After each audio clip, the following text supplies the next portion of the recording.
Chapter 12. Abby, 11:30 a.m., Thursday, April 11th, 1912. With Miss Lucy's coat folded over her arm, Abby frantically searched the second-class areas of the Titanic for her brother. Unfortunately, there were several second-class areas, and they weren't necessarily close together. She quickly walked the covered promenade on C deck, peeking in at the library where women sat reading or playing games while keeping a watchful eye on their children through the windows. She dashed down the red-carpeted stairs, which, though not quite as grand as the staircase in first, were still very fine, to D deck, where the second-class dining room was, and arrived out of breath. Why, oh why, did she have to be on the biggest ship ever built? Breathe, Abigail, she told herself. You know perfectly well that panicking won't help. She looked around the large and largely empty dining room and tried to think like a 7-year-old boy. What would Felix want to see most? She walked the boat deck on the very top of the ship with its massive ventilation stacks and neatly tied lifeboats. She silently prayed that her daring little brother hadn't ventured down into the bowels of the ship to get a glimpse of the massive engines gulping coal, but the moment it occurred to her, she knew that's exactly where he would go. Don't imagine the worst, she scolded herself, but she couldn't help it. She lifted her skirts and hurried back to the stairs. She was certain there was no access to the very bottom of the ship through first class, but she'd heard about the swimming pool heated by the boilers on F deck. If she could get to the pool, there might be access to the boilers nearby. After several wrong turns, Abby found the pool. She'd hardly gotten a glimpse inside the tiled, portal-windowed room that housed the heated saltwater bath when she was shooed along. It was the hour designated for women's swimming, however, so Felix wouldn't be there, and she'd seen enough to be certain that there was no entrance to the boilers. She was tempted to give up when she spotted a man in a dark worker's uniform turning down a narrow passage. She followed him into the crew's quarters and knew at once that she was on the right path. Men smudged with soot and dressed in filthy clothes were making their way through increasingly narrow corridors. The ship's boilers had to be fed day and night, and the men, likely coming off their shift, were too tired to care about an out-of-place lady's maid. A few of them commented to one another, but Abby didn't understand what they said, and she could only think of one thing: finding Felix. Following the trail of soot left by the workers, Abby descended a narrow stairwell. The very bottom of the boat was freezing cold near the outer hull, but when she got closer to the boilers, she began to feel sweat beading on her forehead. How could anyone work in this heat for hours on end? Up ahead, the stokers coming on shift knocked on a closed door. A moment later, it opened, and Abby caught a glimpse of a massive boiler room.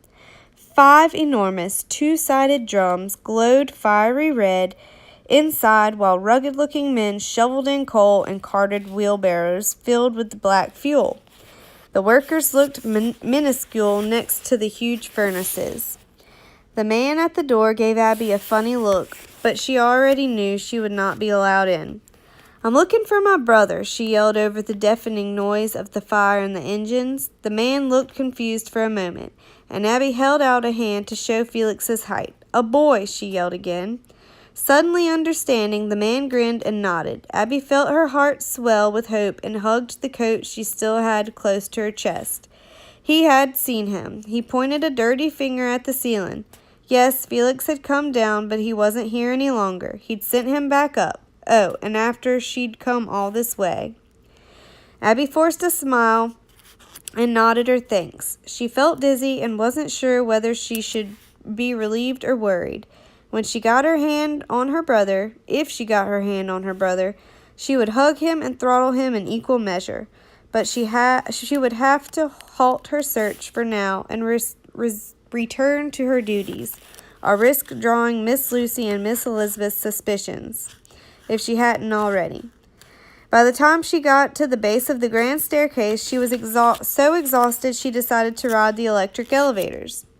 Curse you, Felix O'Rourke, she muttered as she hurried to the first-class promenade.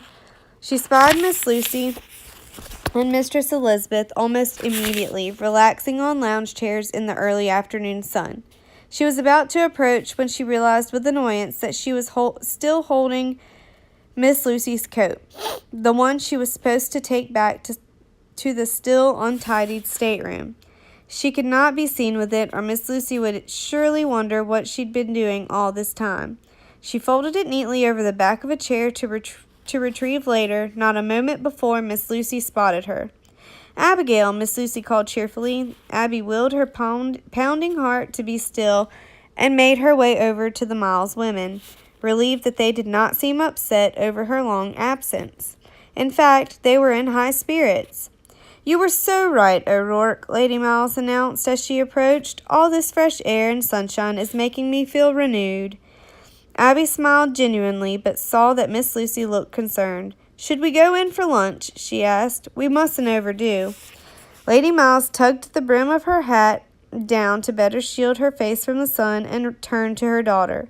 "No, let's sit out for a bit longer," she said. "Perhaps we could even take our luncheon here in the open air." "That's a wonderful idea, Mother," Miss Lucy chimed. "Abigail, would you mind fetching us a tray?" "Not at all," Abby replied, smiling and trying not to think of her tired legs and feet. Her mistresses were clearly enjoying themselves out on deck, and she'd hoped they would, and she wanted their pleasure to continue. "I'd love a blanket if you can bring me one," Lady Elizabeth said. Abby found a tartan blanket on a nearby chair. As she was tucking it around her mistress's legs, she noted that it was finely woven, double-layered, and bore the emblematic White Star insignia. She was just finishing smoothing the woolen blanket into place when she spotted a familiar figure out of the corner of her eye. Felix.